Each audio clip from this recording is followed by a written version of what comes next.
दोस्तों, खाने की सभी चीजों में सूखे मेवे को सबसे ज्यादा स्पेशल और हेल्दी माना जाता है। लेकिन इन सभी सूखे मेवे में अखरोट ही एकमात्र ऐसी चीज है जिसमें सबसे टॉप क्वालिटी का एंटीऑक्सीडेंट और ओमेगा 3 फैटी एसिड काफी मात्रा में पाया जाता है। और इसकी यही क्वालिटी अखरोट को सभी ड्राई फ्रूट से अलग और यूनिक बनाता है। लेकिन फिर भी किसी भी चीज को इस्तेमाल में लाने से पहले उसके फायदे और नुकसान पता होने के साथ साथ उसे खाने का सही समय और सही तरीके का भी पता होना बहुत जरूरी होता है। आखिर ऐसा क्या है जो अखरोट को इतना खास बनाता है? एक छिले हुए अखरोट में 4% पानी, 7% फाइबर, 14% कार्बोहाइड्रेट, 15% प्रोटीन और सबसे ज्यादा लगभग 65% फैट होता है, जो कि इसे एक सुपर फूड की श्रेणी में जगह दिलाता है। और इसलिए इसे वजन बढ़ाने और वजन घटाने दोनों तरह की डाइट में शामिल किया जा सकता है। लेकिन इसे गलत मात्रा में और गलत तरीके से इस्तेमाल करने से इसे मिलने वाले फायदे नुकसान में भी बदल सकते हैं। इसलिए अखरोट की सही मात्रा, इसके खाने का सही समय और इसे किस तरह से खाने से क्या क्या फायदे और क्या क्या नुकसान होते हैं, इस बारे में पहले जानकारी होना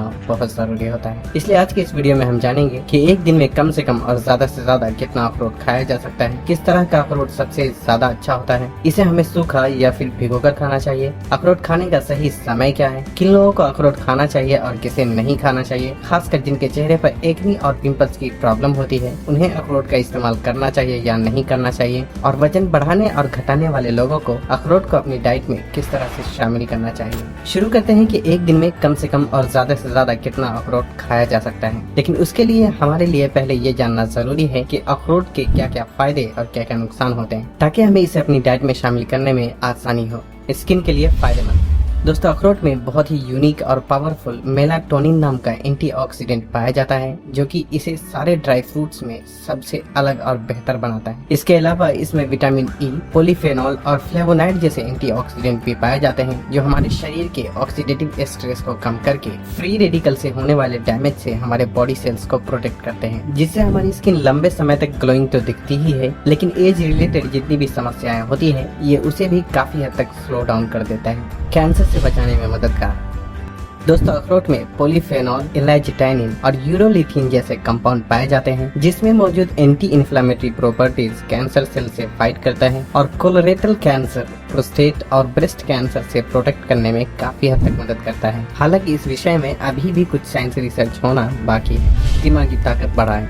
दोस्तों, अखरोट को अगर आप ठीक से देखें तो ये हूबहू इंसानों के दिमाग जैसा ही दिखता है। ये और बात है कि शायद हो सकता है कि ये सिर्फ एक कोइंसिडेंस हो, लेकिन ये भी सच है कि अखरोट दिमागी ताकत बढ़ाने में मदद करता है। अखरोट में मौजूद omega 3 fatty acid brain function को इम्प्रूव करता है और इसमें पाया जाने वाला पॉलीफेनॉल और विटामिन ई जैसे एंटीऑक्सीडेंट ऑक्सीडेटिव स्ट्रेस को रिड्यूस करके ब्रेन प्रोसेसिंग पावर और याददाश्त को बढ़ाने में भी बहुत मदद करता है। एनिमल और टेस्ट ट्यूब स्टडी में पाया गया है कि ऐसे अल्जाइमर के मरीज जिसने 10 महीने तक अखरोट का कंटिन्यू सेवन किया है, उनकी दिमागी ताकत में दूसरे अल्जाइमर के मरीजों के मुकाबले ज्यादा इम्प्रूवमेंट देखने को मिला है। इसलिए अगर आप भी किसी भी तरह के दिमागी कमजोरी को फेस कर रहे हैं तो आपको अखरोट को अपनी डाइट में शामिल जरूर करना चाहिए। दिल के लिए फायदेमंद। दोस्तों, हमारे शरीर में अच्छे कोलेस्ट्रॉल यानी HDL और बुरे कोलेस्ट्रॉल यानी LDL दोनों पाए जाते हैं, और जब भी हमारे खून में LDL की मात्रा बढ़ती है तो ब्लड सप्लाई में रुकावट आने लगती है और दिल की बीमारी होने के चांसेस बहुत ज्यादा हो जाते हैं। दोस्तों, अखरोट में ALA यानी अल्फा लिनोलेनिक एसिड नाम का ओमेगा 3 फैटी एसिड पाया जाता है, जो कि हमारे ओवरऑल हेल्थ के लिए जरूरी होने के साथ साथ शरीर में बुरे कोलेस्ट्रॉल को कम करता है और अच्छे कोलेस्ट्रॉल की मात्रा को बढ़ाता है, जिससे शरीर में कोलेस्ट्रॉल लेवल बैलेंस रहता है और दिल की बीमारी होने के भी चांसेस बहुत कम हो जाते हैं। हालांकि शरीर में कोलेस्ट्रॉल का बढ़ना या घटना ये दोनों ही मोस्टली हमारे फुल डे डाइट और फिजिकल एक्टिविटीज पे डिपेंड करता है। इसलिए अखरोट को अपनी डाइट में शामिल करने के साथ साथ अपने दूसरे खाने और फिजिकल एक्टिविटीज पे भी ध्यान देना बहुत जरूरी होता है। पुरुषों में स्पर्म की शक्ति को बढ़ाए। दोस्तों, अखरोट में कई तरह के विटामिन पाए जाने के साथ साथ calcium, iron, copper, magnesium, potassium, zinc और सिलेनियम जैसे कुछ जरूरी मिनरल्स भी पाए जाते हैं, जो कि मेटाबॉलिज्म को बूस्ट करते हैं और पुरुषों में स्पर्म की क्वालिटी को इम्प्रूव करने में बहुत मदद करते हैं। साथ ही साथ इसमें पाया जाने वाला एंटीऑक्सीडेंट स्पर्म को फ्री रेडिकल से होने वाले डैमेज से प्रोटेक्ट करते हैं और जिससे स्पर्म काउंट, मोटिलिटी और स्पर्म की मॉर्फोलॉजी में काफी हद तक सुधार आता है। और इतना ही नहीं, ये एक प्रोबायोटिक की भी तरह काम करता है, जिससे पेट में अच्छे बैक्टीरिया की मात्रा बढ़ती है और जिससे पाचन क्रिया में भी सुधार आता है। अखरोट में कई तरह के विटामिन, मिनरल्स, एंटीऑक्सीडेंट और हेल्दी फैट की मात्रा अधिक होने की वजह से ये हड्डी और आँख को ताकत पहुँचाकर जोड़ों के दर्द और सर दर्द में भी फायदा पहुँचाने के साथ साथ टाइप 2 डायबिटीज जैसी बीमारी से भी काफी हद तक प्रोटेक्ट करता है। वजन बढ़ाने और घटाने में मददगार। दोस्तों, अखरोट में लगभग 65% फैट होता है, इसलिए जिन लोगों का वजन पहले से ही बढ़ा हुआ है उन्हें ऐसा लगता है कि अखरोट के सेवन से उनका वजन और भी ज्यादा बढ़ सकता है। लेकिन ऐसा सोचना बिल्कुल भी गलत है, क्योंकि चाहे आपका वजन कम हो या ज्यादा, एक सही मात्रा में कार्बोहाइड्रेट, प्रोटीन कंज्यूम करने के साथ साथ फैट की भी मात्रा का कंज्यूम करना बहुत जरूरी होता है। और अखरोट में पाए जाने वाले टोटल फैट में 90% से भी ज्यादा पॉली अनसैचुरेटेड फैट और मोनो अनसैचुरेटेड फैट होता है, जो कि अच्छे फैट की श्रेणी आता है। और शायद आपको पता ही होगा कि हमारे द्वारा खाए गए खाने में 20 से 35% कैलोरीज फैट से होनी चाहिए। हालांकि आपको डेली कितना फैट कंज्यूम करना चाहिए ये आपके वजन घटाने और वजन बढ़ाने के फिटनेस गोल पे डिपेंड करता है। अब हमारे लिए ये जानना जरूरी है कि एक दिन में कितना अखरोट खाना चाहिए और इसे खाने का सही समय और सही तरीका क्या होना चाहिए। पहले हम बात करते हैं कि अखरोट खाने का सही समय क्या है। अखरोट में हाई कैलोरीज, विटामिन और मिनरल्स की मात्रा अधिक होने की वजह से हमें इसका सेवन तब करना चाहिए जब हमारे शरीर को इंस्टेंटली हेल्दी न्यूट्रिशन की जरूरत हो, जिसके लिए सुबह खाली पेट, एक्सरसाइज के बाद और शाम का समय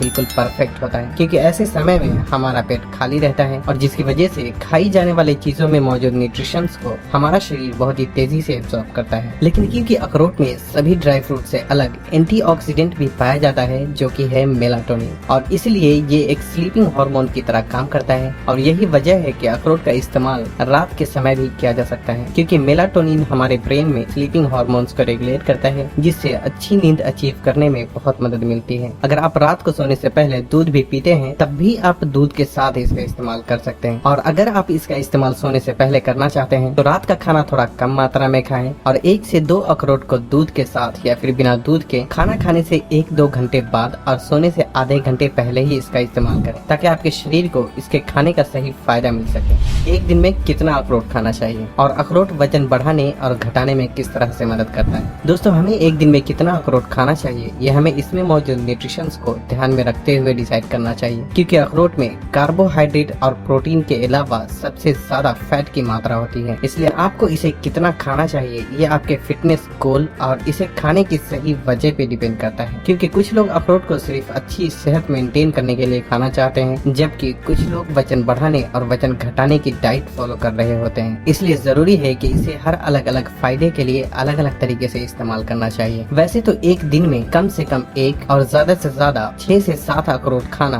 सही और सेफ माना जाता है, और ज्यादातर बॉडी बिल्डर हेल्दी फैट के टारगेट को हिट करने के लिए अखरोट का इस्तेमाल करते ही हैं। लेकिन यहाँ ये भी ध्यान देना जरूरी है कि हर व्यक्ति का पाचन एक जैसा काम नहीं करता और किसी भी चीज का पूरा फायदा शरीर को तब तक नहीं मिल पाता जब तक कि वो हमारे पेट में ठीक से पच नहीं जाता। और जब आप ज्यादा मात्रा में अखरोट का सेवन करते हैं तो वो आसानी से पेट में पच नहीं पाता और जिसकी वजह से इसके फायदे नुकसान में भी बदल सकते हैं। इसलिए अगर आप अपनी डेली लाइफ में ज्यादा फिजिकल एक्टिविटीज नहीं करते और सिर्फ हेल्दी रहने के लिए पहली बार अखरोट को अपनी डाइट में शामिल करना चाहते हैं तो आपको 1 या 2 अखरोट से ही शुरुआत करनी चाहिए और शरीर का रिस्पॉन्स देखते हुए इसकी मात्रा को घटाना या फिर बढ़ाना चाहिए। और अगर आप वजन बढ़ाने या घटाने के लिए हेवी वर्कआउट करते हैं तो आपको एक्सरसाइज के बाद इसका सेवन करना चाहिए। बस फर्क इतना होना चाहिए कि अगर आप एक्सरसाइज करने के साथ साथ वजन बढ़ाने की डाइट फॉलो कर रहे हैं तो आपको शुरुआत में 2 से 3 अखरोट का सेवन एक्सरसाइज के बाद 30 मिनट के अंदर ही कर लेना चाहिए और बाद में बॉडी का रिस्पॉन्स देखते हुए अखरोट की मात्रा घटानी या फिर बढ़ानी चाहिए। और अगर आप वजन घटाने की डाइट फॉलो कर रहे हैं तो आपको 1 से 2 अखरोट से ही शुरुआत करनी चाहिए और इसका सेवन एक्सरसाइज के 1 घंटे बाद ही करना चाहिए, क्योंकि एक्सरसाइज के दौरान मेटाबॉलिज्म बूस्ट हो जाता है और इसलिए एक्सरसाइज के तुरंत बाद हमें बहुत तेज भूख लगती है। हमारा शरीर एनर्जी प्रोड्यूस करने के लिए फैट सेल्स को बर्न करने लगता है, जिससे शरीर की चर्बी पिघलने लगती है और ये प्रोसेस लगभग एक्सरसाइज के 1 घंटे बाद तक चलती रहती है। और जब हम एक्सरसाइज के तुरंत बाद कुछ खा लेते हैं तो हमारा शरीर एनर्जी प्रोड्यूस करने के लिए उस खाने में मौजूद कैलोरीज को यूज करने लगता है और फैट बर्निंग प्रोसेस तुरंत स्टॉप हो जाता है। इसलिए फैट लॉस के लिए एक्सरसाइज करने वाले लोगों को अखरोट या किसी भी खाने का इस्तेमाल एक्सरसाइज के 1 घंटे बाद ही करना चाहिए। और ख्याल रखें कि अगर आप 2 से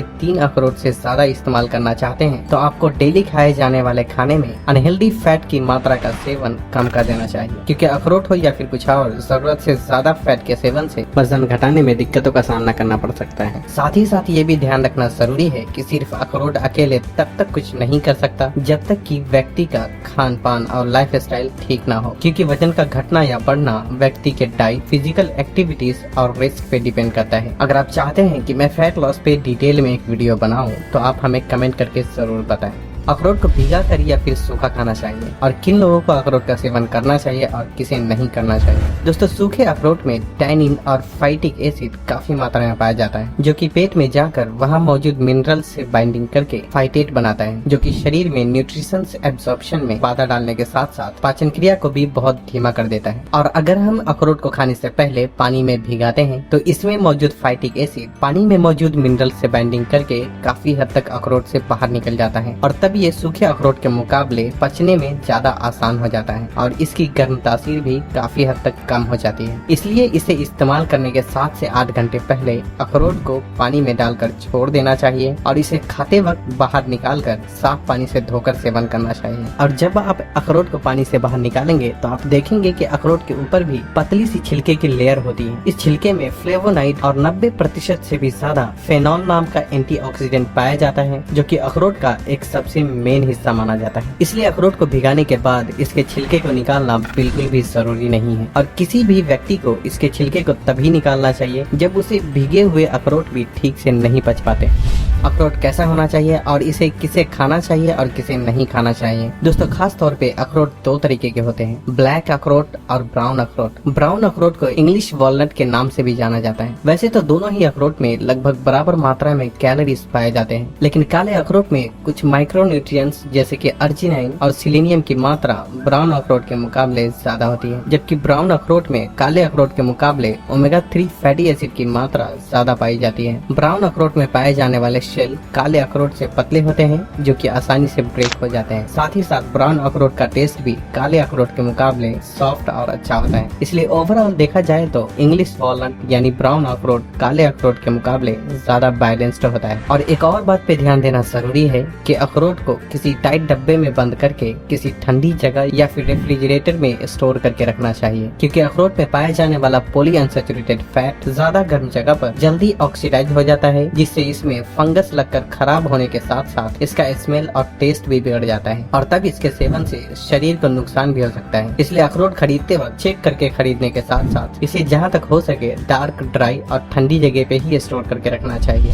अखरोट किसे खाना चाहिए और किसे नहीं खाना चाहिए। दोस्तों, अखरोट के अनगिनत फायदा होने के बावजूद ये टॉप एलर्जिक फूड की श्रेणी में भी आता है, इसलिए ये हर किसी को सूट नहीं करता और कभी कभी कुछ लोगों को स्किन रैशेस और कुछ लोगों को मुंह के आसपास के हिस्से में सेंसेशन होने लगता है। अगर ऐसा बहुत ही थोड़ा होता है तो कोई प्रॉब्लम की बात नहीं है, लेकिन इसे खाने पर हलक, जुबान और मुंह के आसपास के हिस्से में अगर ज्यादा सेंसेशन होती है तो ऐसे लोगों को डॉक्टर की सलाह लेकर ही अखरोट का सेवन करना चाहिए। और इसका सेवन ऐसे लोगों को भी खुद से नहीं करना चाहिए जिन्हें पहले से ही एक्जिमा, सोराइसिस या किसी भी तरह की एलर्जी होती है। वैसे तो गर्भवती महिलाओं के लिए अखरोट बहुत ही फायदेमंद होता है, लेकिन यहाँ भी इस बात का ख्याल रखना जरूरी है कि अखरोट एक एलर्जिक फूड है, इसलिए अगर पेट में पलने वाले बच्चे को अखरोट से एलर्जी है तो ऐसे में अखरोट को डाइट में शामिल करना एक सही ऑप्शन बिल्कुल भी नहीं होगा। इसलिए जरूरी है कि गर्भवती महिलाएं अखरोट को अपनी डाइट में शामिल करने से पहले अपने डॉक्टर की सलाह जरूर लें।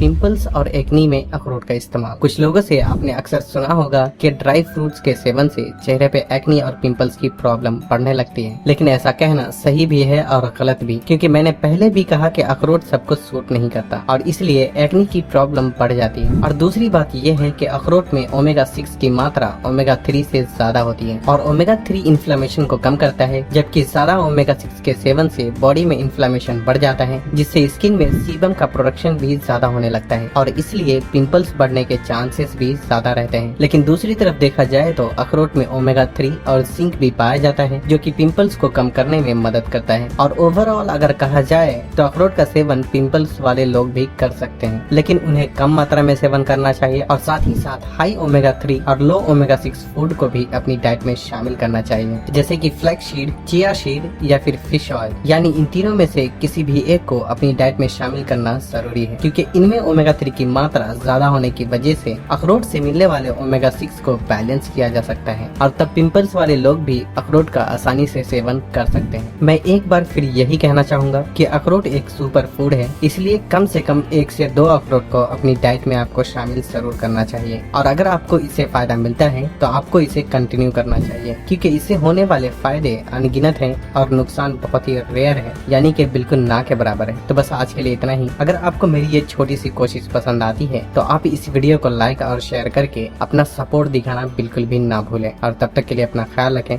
अल्लाह हाफिज।